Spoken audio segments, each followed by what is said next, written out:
այս կորնչական կորուսյան մատնված ուտելիքը մեզ պետք է ամեն օր այստեղ ֆիզիկական մեր գոյությունը պահելու համար, դա մեզ հավիտենական կյանք չի պարգևելու,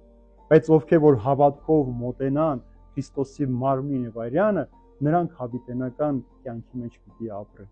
Դրա համար մենք ամեն անգամ պատարագին Սարգսակը ձայնում է երկյուղով եւ հավատքով մոտեցեք։ Հավատ եւ երկյուղ պիտի ունենաս Քրիստոսին մոտենալու համար, եւ քո հավատքով ու երկյուղով մոտենալով այդ հաղորդությունը ճաշակելով է, որ Քրիստոս գալիս ու բնակվում է մեր մեջ։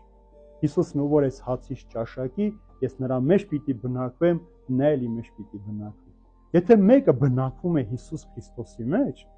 նա այլևս այս աշխարհով չի մտահոգվում, չի անհանգստանում, Հիսուսին այլ նպատակի համար չի փնտրում,